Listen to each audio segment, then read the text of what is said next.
mean to him because he probably talked to the guy for 8 hours and all he extracted was one poopy thing he said about me. So they're like this walking Disneyland like environment, you know. It's like bell bottoms, pot. They're chicks. Then there's like pot, you know, smell coming from all emanating from them, and they just sit in their dressing room and listen to Southern Fried Rock. They're kind of hot. It's like this weird. You enter Disneyland when you enter their dressing room. It is kind of groovy. Yeah, it's very groovy. They have like scarves on the lamps, very Keith Richards. It's kind of cool. So we've been playing these 20-minute sets at radio shows, plugging our record. Oh, great. Is it? No! Blows. It blows. Well, did you have fun, though? I don't know. No, it's sometimes fun, you know, and you know, I've been a sellout from day one, so I don't have a problem with it. Oh, all right. Do you think there's a point in a band's career where a band sells out? Is that a clatter ring? It certainly is. That's gorgeous. Thank you you don't know very how many of those I've gone through. My wedding ring was a clatter ring with a big emerald in it. Do you break them? No, I actually put it in, you want to know what happened? You guys want to know? Go ahead, tell us. Yeah. I kissed somebody since my husband went away. I swear to God, this is a true story. I kissed somebody and it broke while I kissed this person. And so I never kissed anybody else. I was like, wait, I'm sorry. So I put it in repair and I decided to get it girded really heavily and made it bigger. Did he give you the ring? Did Kurt give you the ring? Yeah, no, he had it made in Dublin, actually, with this big emerald. But isn't that weird and scary? I shouldn't have said that on the radio. Now everybody knows that I kissed somebody. But I was drunk and sad, and I kissed this guy, and I think Kurt always hated this guy. That was what it was, and so it was the weirdest thing. Crack. Man, that's wild. It didn't like fall off my hand, but it literally broke. It cracked right up there. So that was really weird. That's amazing. That's pretty for real. That is totally for real. And there's witnesses. And it's in the jewelry shop right now. So. Oh, man. You're driving back up to L.A., but you picked out like at least 2 songs so far. We're looking for the third one at this point. The Pixies and the Bunnymen. Okay, you got to come over here on the mic. So tell everyone now. Pixies and the Bunnymen. I'm a huge Bunnymen fan. Yeah, so is everybody, you know, but they just won't come out of the closet. Who's closer to our age is. No, 13-year-olds. No. I had a 20-year-old nanny who totally loved. That's his classic rock. Right. Right. You know, me being 21 and stuff. No, it's his classic rock, like Duran Duran, and that's their classic rock, whereas my classic rock is sort of Boston Journey. But a lot of people that are our age won't come out of, like, I think the guy in Pavement came up to me because we were covering Do It Clean. He goes, God, you're so brave. And I'm like, why? He goes, that you'll admit it. And that's why I gave Rolling Stone that picture of me and my first band where we're all goth. Right. Because I was a full death rocker. What's wrong with admitting it? Come out of the closet. It's nothing embarrassing. You can take your flannel off. It's cool. We all know you have a Love and Rockets record. Come on, man. Face it. They were a great band. Yeah, you know, can I have Bela Lugosi's Dead again, please? Click. And we still have the 12-inch here. Right. Can you believe it? And it still gets requested like every day. Especially in San Diego. That's the problem I have in San Diego is that no death rockers come to see us, and we are such a death rock band. Everyone except Melissa's 22, who's pretty death rock, in our band has death rock roots to the bone, big time.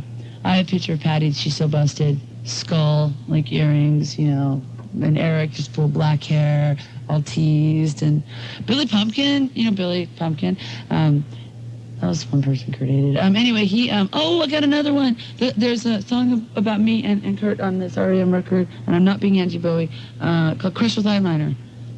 And you have to play it. No, the full album. Yeah, it's called Crush with Eyeliner. Do you remember what track it is? I think it's marked on there. I don't know. It's called Crush with Eyeliner. There you go. That one. She's 3 miles of bad road. Okay, Michael. 3 miles of... She's a sad tomato. And he brought me eyeliner last night at Kira. It's pretty funny.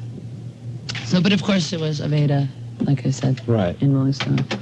As opposed to the cruelty. The cruelty stuff.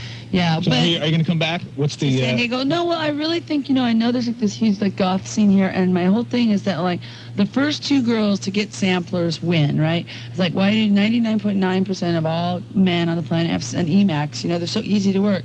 And no girls have done it, and so I just bought a Emax, and I'm going to get a sampler, and I know this is... we're not going that way, but I think it would be really cool to, like, have a foot pedal and be able to play, you know, like the fiber optic sound of Conception or Pachelbel Cannon in 5 under sort of a grunge thing or something, and I've been waiting for some girl to get a sampler and be good at it, and it hasn't worked.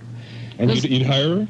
No, it's just for themselves. Just so they take over that boy territory, that sort of men, you know, Mitzareb territory, and no girls done it. But San Diego's got that scene, and I always get annoyed that I never see goths at our show. So now it's up to you. Undead, undead, undead. You know, if you listen to our first record, all it is a combination of badly played Mudhoney riffs and badly played Bauhaus riffs ripped off. That's all it is. So sort of both, you know, Stooges, grungy, and death rock. But I'm proud. I'm a new waiver, so for me, music stopped in '83, you know, and it hasn't gotten better. So. It stopped in '83 and a half, actually. Yeah, well, Ian McCulloch's been like doing interviews lately and saying that the only 2 greatest bands in the world. Have you heard his new stuff yet? I haven't heard a lot of Fiction. Is it any good? You're gonna love it. Really? Yeah, because you can't tell it's him right off the bat, but. Oh, well, that's kind of important. Electrifiction. But he said the best 2 bands, you know, in the world were his band and Nirvana, and I agree. Except the Psychedelic Furs are in there, and then I met Richard Butler this weekend, and I touched him, and that was really funny. And then he made a proposition. And you know, when I was 15, I would have just jumped, and now I'm like, well, first of all, you know, you're 16 and you can't jump. I'm 16 and I can't jump. You don't want to break any more and rings. My wedding ring's in the shop, dude, and I got to stay away from. I'm going to be a lesbian. So we've got a bunch of cool bands here from San Diego. I know you got a whole big scene going on down here. Huge scene coming out. You got to come down and just hang for a week. What's the happening scene? I better start claiming my San Diego native thing. There you go. Like every town we go to, it'll say like Minneapolis native, Courtney, you know, Portland native, Chicago native, New York native. And I did live down here once because my very first boyfriend was from here that I went out with for 3 years, and I would spend Christmas down here, but then he dumped me. In your golf days? Where are you living down here? The beach? On the beach? We lived at his grandparents' house on food stamps. Well, that's cool, though. In the basement. I hate the damn beach. What are you talking about? And then and then we moved with his mom, who lived in Malibu on the beach. So it was pretty miserable 3 years. So you can claim that you're from San Diego then. Yeah, you can. Yeah, You San and, Diego native. Yeah. You and Tom Waits, you can. Liverpool native. Yeah. There you go. There you go. Hell, if you've been there, you lived there. No, I lived in Liverpool for a year. So like, I'm not a native. They kicked me out of town. I tend to get kicked out of town. That's why I like Seattle. And L.A. They haven't run you out yet? No, they won't. They like me. I'm good for the community. I do good things, you know. And there's a whole little neighborhood, the Starbucks people, Starbuck, Peter Buck. But everyone just bugs me. How's his club? You go to the Crocodile Cafe. No, that's Stephanie's club. Isn't that his girlfriend / wife? Yeah, Stephanie's club. That's Stephanie's club. Yeah, it's cool. It's very cool. And they just had a kid too? 2, Zoe and Zelda. They had twins? Yeah, the girl in the back of the car, Stacy, she's my nanny, and like she goes up there sometimes. And they had a crazy nanny who would, she was English, which should have given them a tip off in the first place. And she wore a different REM shirt every day, and then she would like look at notes that they would leave, and she would go, is this Peter's handwriting or Stephanie's? And if it was Peter, she'd pocket it. And then she had this huge bunch of posters on the wall of like tons of Michael posters, and she would come down to our house, and Stacy, who's at the back of the car outside, was just like, had to follow her around the house because we were, so I finally got rid of her. Is there any advice you could give us on hiring nannies now, all of us who have well, kids? I mean, what do you not want to look for, and what do you want to look for? You don't want to go to the professional service because they blow, right? But you want to find someone that, our first nanny was Jackie Ferry, who's now nannying Jay Mascis, did it tonight, and nannies Evan and has nannied me. She's a really good road manager, although she didn't stop Jay from throwing beer on me tonight. Thanks, Jackie. My pal Ferrio. But she, and then I had a 19-year-old nanny who was from here, and he was Kurt's best friend, and he was great. He was just temporary, but he was great with Francis, totally responsible. And Stacy was a nanny, but she wasn't really a nanny. She got a job as a nanny. And you just look for people who are great with kids. I think professionals kind of blow because they gossip with each other, and they make really bad moral judgments, and you know, and also they can't deal with the whole being on the road thing and stuff. So, yeah, I don't know who's looking for a nanny. I am actually. Really? You didn't see Get some cool rock kid. Get some cool rock kid, some cool rock girl that doesn't have any other agenda. I'll tell you who I've that doesn't actually want got to be right now. famous, that doesn't want to steal you. Right. And when you're looking for nannies, remember for your wife, always remember the Robin Williams story. He married his nanny. Ooh! Okay? So you don't want him to be too good looking. Okay. Well, your wife doesn't want him to be. If you get him, if you get a male, right, sort of thing, so, whatever. I've had nothing but good experiences with nannies except professionals, and they really are terrible. So, because they don't understand the rock thing at all. No, Francis goes to bed at 2 a.m.